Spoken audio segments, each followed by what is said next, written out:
Shibley Telhami is a senior fellow at the Brookings Institution and joins us now. So many things have happened since Friday. Certainly, we've seen Israel suspend its working ties with countries that voted for this. I just mentioned what Benjamin Netanyahu has said about the Obama administration. What is the message that the prime minister is sending right now? Well, first of all, in part, it's political domestically. This is seen by most Israelis, but even in the center and elsewhere, to have been a failed diplomatic effort. So clearly, at some level, he is making a statement politically. Second, I think he, his relationship with Obama after 8 years of confrontation is boiling over. This is a lot of anger showing. Obviously, there was a huge disagreement over the Iran deal. The Prime Minister of Israel actually intervened in a domestic American politics, speaking to Congress, seen to be taking the Republican side. A lot of anger there. It's boiling over.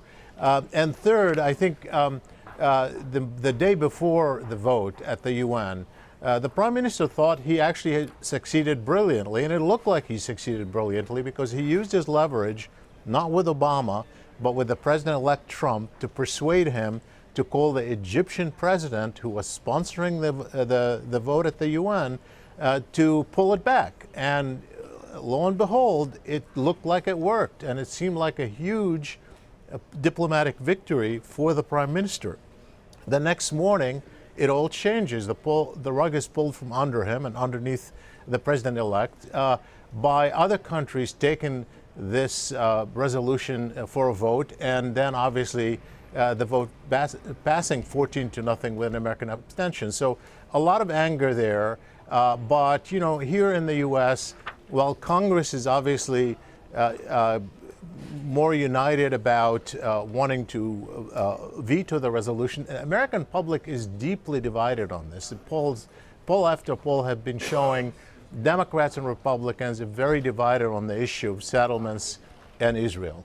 And so in that sense, I don't think it changes the picture domestically. You mentioned President-elect Trump, and we've heard that Israel is threatening to give Trump evidence that Obama had backed this resolution, coordinated the wording on it even. What fallout, if any, do you expect from that?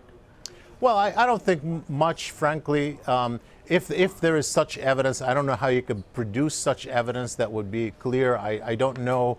I think the administration, if it had wanted to sponsor it, could have sponsored a resolution. It would have had to negotiate the terms, probably preferred other people doing it. I think that's pretty clear.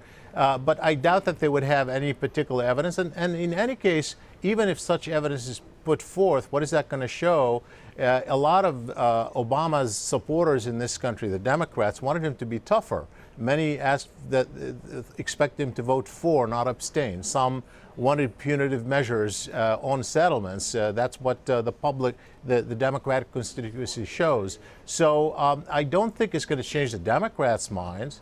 And the Republicans on the other side, we have a polarized country, and all you're going to have is more polarization. Donald Trump has tweeted several things in the wake of this. One was that things will be different with the UN after January 20th, after his inauguration. And then also, in talking of the UN, criticism saying it's a club for people to have a good time. If you take away the tone from that, certainly the UN and the UN Security Council has faced its fair share of criticism. Is that criticism fair right now?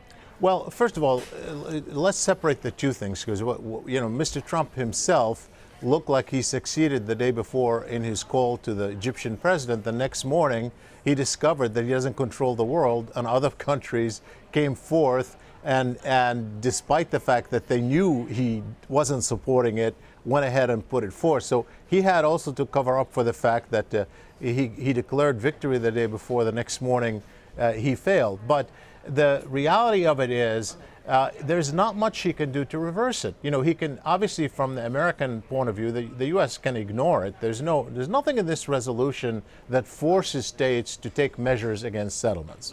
And there's nothing really particularly new, because there were a resolution, including the 1980 Resolution 465, that had very similar harsh language in it.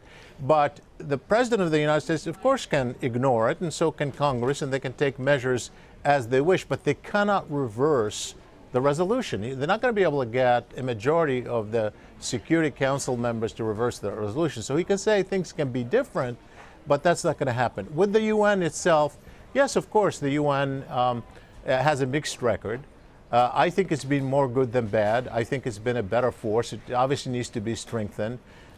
Is it a club? On some issues it is. There are a lot of things that we actually don't realize how much good they're doing on softer issues where there's tremendous international cooperation. But on matters related to international security, of course, they have had a limited role. I mean, so yes, there's a lot of opportunity for improvement. I'm not sure that's what Mr. Trump is talking about. Well, we certainly appreciate the time on a subject that we have discussed for years and will continue to discuss for years, there is no doubt. Shibley Telhami, Senior Fellow at the Brookings Institution, thank you. And also a professor at the University of Maryland, if you don't mind. We don't at all. Go Terps. I think I had a good bowl win yesterday, if I saw correctly. Oh, yes. Thank you so much, Professor.